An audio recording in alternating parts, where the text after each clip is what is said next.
ایک مسیحی گھرانہ، عیسائی گھرانہ، کرسچن فیملی، ان کے یہاں پر ایک عرصے سے اولاد نہ تھی، اور جب اولاد ہوئی تو اس اولاد میں نقص یہ تھا کہ اس کے دونوں پیر شل تھے، بچہ چلنے کے قابل نہ تھا۔ بچے کی عمر تھی تقریباً 3 سال۔ خدا تعالیٰ سے فرش عزائے حسینی پر بیٹھ کر بی بی ام البنین کو واسطہ بنا کر دعا کرتے، بار الہ تمام مومنین اور مومنات کی اولادوں کو روحانی اور جسمانی عیوب سے پاک رکھنا۔ چلنے کے قابل نہ تھا اور ہر وقت بستر پر ہی پڑا رہتا تھا۔ وہ وقت آیا کہ جب ان کے مالکوں نے اس گھر میں، کہ جس گھر میں یہ رہتے تھے، انہوں نے التماس کی کہ اب آپ کا وقت مکمل ہو گیا، آپ اس گھر سے منتقل ہو جائیے، مجھے یہ گھر بیچنا ہے۔ اور جب ایک دن کہ جب تلاش میں لگا ہوا تھا نئے گھر کی،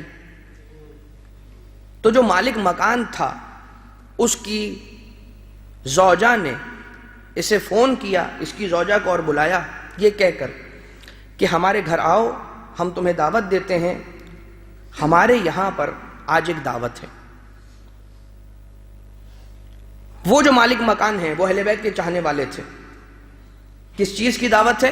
کہا ہم نے آج سفرہ بی بی ام البنین سجایا ہے اپنے گھر میں، تو ہم تمہیں بھی دعوت دیتے، تم بھی آؤ۔ مسیحی ہو تو کیا ہوا، یہ دسترخوان کرم اور فیض اہل بیت کا جاری ہے سب کے لیے، آ جاؤ۔ اور میں اس دسترخوان پر گئی اور بیٹھی، اور وہاں پر جو نیاز تھی اسے تناول کیا، بچے کو ساتھ لے کر گئی تھی۔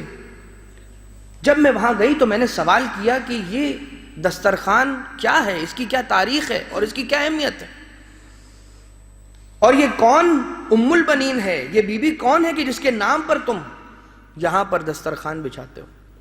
کہا ہمارا یہ یقین ہے کہ اگر کوئی بی بی ام البنین کے وسیلے سے خدا سے کچھ مانگے تو خدا اسے رد نہیں کرتا۔ ہم بی بی ام البنین کے نام پر دسترخوان بچھاتے ہیں اور مومنین کو کچھ کھلاتے ہیں اور اس کا ثواب ہدیہ کرتے ہیں روح ام البنین کو، اور اس کے بعد اپنی مشکلات کے حل کے لیے التماس کرتے ہیں۔ یہ بات سنی، اپنے گھر آئی، اس رات اپنے شوہر سے کہا کہ میں نہیں جانتی یہ بی بی کون ہے، مگر آج رات میں اور آپ بیٹھ کر اس بی بی سے اپنے اس بچے کے لیے شفا مانگتے ہیں۔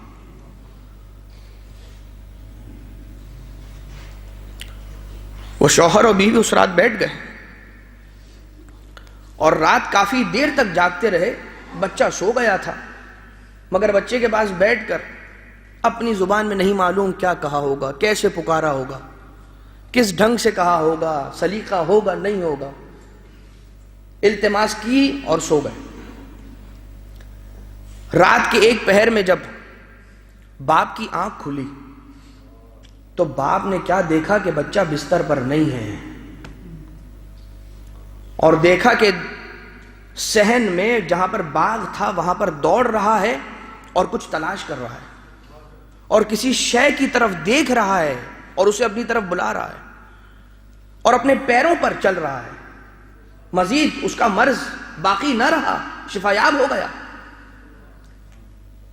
ماں کو اٹھایا اور ماں اور باپ دونوں گئے بچے کے پاس، اور بچے کے پاس جا کر سوال کرتے ہیں بیٹا کیا تلاش کر رہے ہو، کیا ہوا تمہارے ساتھ، کیا ماجرا ہے، بیان کرو۔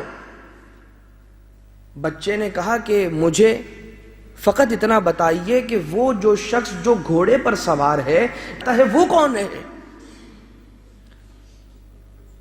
والدین کہتے ہیں کہ ہمیں اس مقام پر بچے کے علاوہ اور کوئی نہیں نظر آیا۔ کہا کہ یہ شخص آئے میرے پاس، اور آنے کے بعد مجھے کہا کہ کیوں سوئے ہوئے ہو، کیوں لیٹے ہوئے ہو، اٹھ جاؤ اپنی جگہ پر۔ میں نے کہا کہ میرے پیر وہ طاقت نہیں رکھتے کہ میں کھڑا ہو سکوں۔ کہا میں تمہیں حکم کرتا ہوں کھڑے ہو جاؤ۔ اور بس ان کے اس جملے میں نہیں معلوم کیا طاقت تھی کہ میں کھڑا ہو گیا اور اس انداز سے ہو گیا، اور مجھے شفا مل گئی۔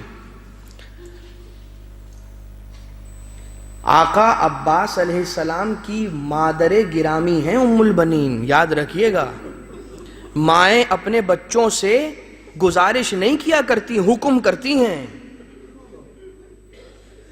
کبھی تمہاری کوئی مشکل ہو نا اور حل نہ ہو رہی ہو، غم نہ کرنا، بی بی ام البنین کو ایک سورہ فاتحہ پڑھ کر ہدیہ کر دینا اور ہاتھوں کو جوڑ کر یہی کہنا ہے، بی بی آپ وہ بی بی ہیں کہ آپ کا بیٹا باب الحوائج ہے، اور خدا نے آپ کو یہ مقام دیا۔